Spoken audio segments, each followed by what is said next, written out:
آج کی بابرکت شب نور شب برات کے نام سے معروف اور مشہور ہے۔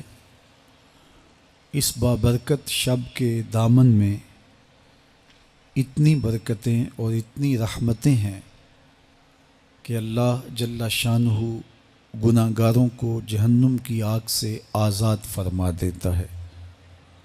ام المومنین سیدہ طیبہ طاہرہ سیدہ عائشہ صدیقہ رضی اللہ تعالی عنہا فرماتی ہیں، ایک دن میں دیکھا کہ حضور میرے حجرہ میں نہیں ہیں، تو میں حضور کو تلاش کرنے نکلی۔ جنت البقیع میں آسمان کی طرف سر اٹھائے حضور اللہ سے التجائیں کر رہے تھے۔ مجھے دیکھا تو ارشاد فرمایا، عائشہ کیا تم نے یہ سمجھا کہ اللہ کا رسول تم سے زیادتی کرے گا؟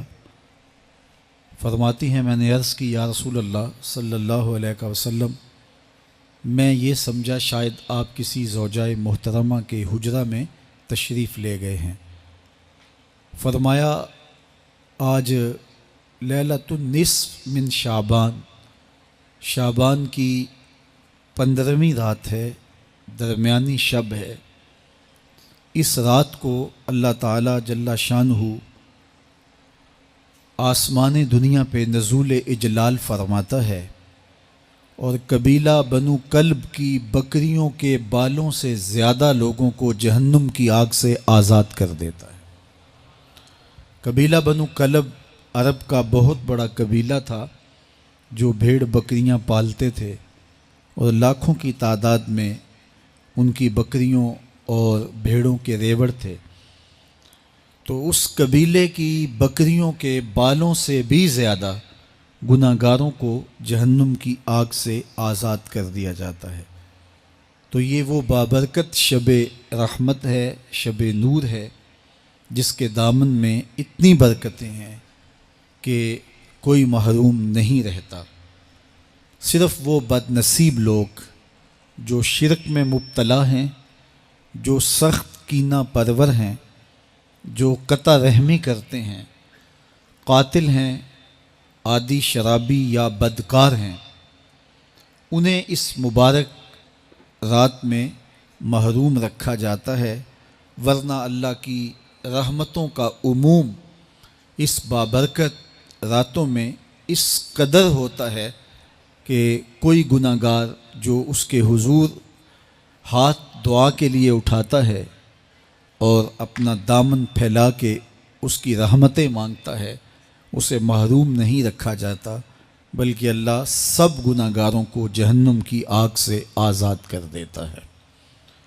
ایک روایت میں آتا ہے کہ اللہ لیلۃ النصف من شعبان، شعبان کی 15ویں رات کو آسمان دنیا پہ اپنی رحمتوں سے جلوہ گر ہوتا ہے اور فرماتا ہے کوئی رزق مانگنے والا، میں اس کی جھولیاں بھر دوں، ہے کوئی مغفرت طلب کرنے والا، میں اس کے گناہ معاف کر دوں، ہے کوئی مجھ سے عافیت مانگنے والا، میں اس کو عافیتوں سے نواز دوں، ہے کوئی فلاں چیز مانگنے والا، ہے کوئی فلاں چیز مانگنے والا، اس کی رحمتیں آواز دیتی ہیں اور یہ آواز غروب آفتاب سے لے کر کے طلوع فجر تک مسلسل بندوں کو دی جاتی ہے، اور بندے اس کے حضور اگر دست طلب دراز کریں، اپنی جھولی پھیلائیں، تو اللہ تعالیٰ ان کو ان کے مانگنے سے بھی زیادہ عطا فرماتا ہے۔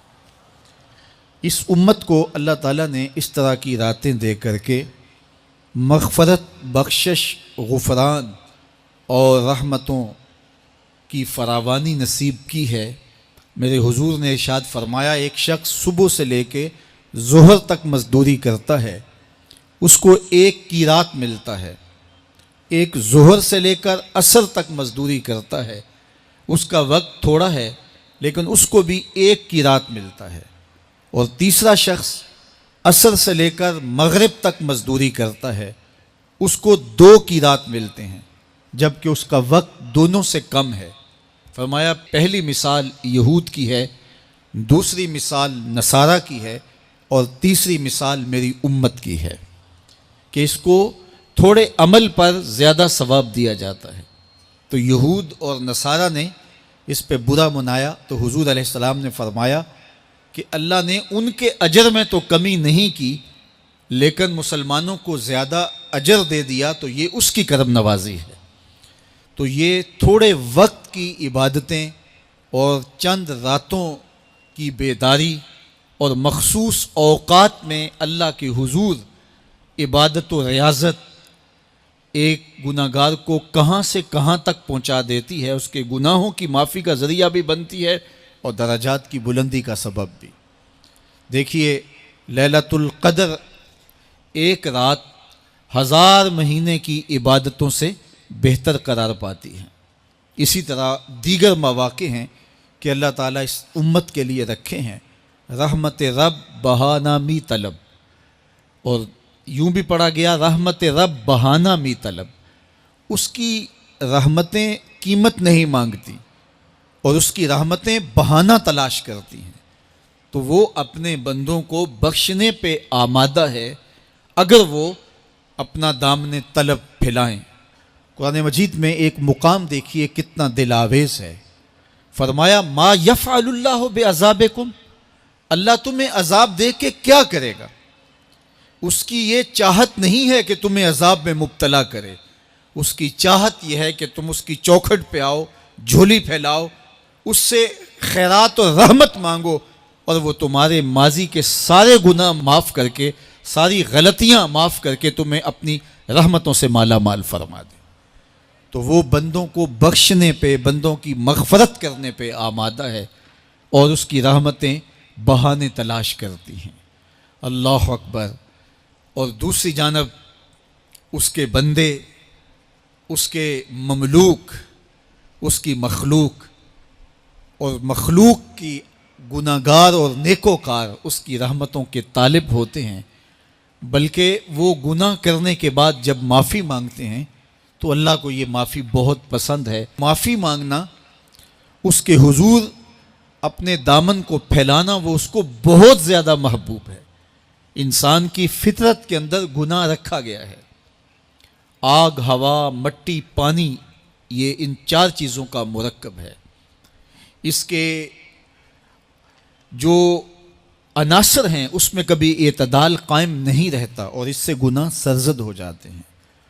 گناہ کرنے کے بعد بندے کا اس گناہ پہ اصرار کرنا، اڑ جانا، ضد کرنا، توبہ نہ کرنا، اللہ کو یہ پسند نہیں۔ لیکن اگر اس سے گناہ سرزد ہو جائے تو پھر وہ توبہ کر لے تو اللہ کو یہ بہت زیادہ پسند ہے۔ جو اس سے ہو سکے نیکی وہ اللہ کے حضور پیش کرے، لیکن اس کے اندر جو شر رکھی گئی ہے، اس کے اندر جو قوتیں گناہ کی رکھی گئی ہیں، اس سے اگر اس سے گناہ سرزد ہو جائے تو پھر وہ اللہ سے توبہ کرے، اللہ کی طرف رجوع کرے، تو اللہ اس کی توبہ کو نہ صرف قبول کرتا ہے بلکہ اس کے گناہوں کو معاف کرتا ہے اور گناہوں کو بدل کے نیکیوں میں تبدیل کر دیتا ہے۔ جب گناہ نیکیوں میں تبدیل ہو گئے تو جتنا بڑا گناہ گار تھا اتنا بڑا نیکوکار ہو گیا۔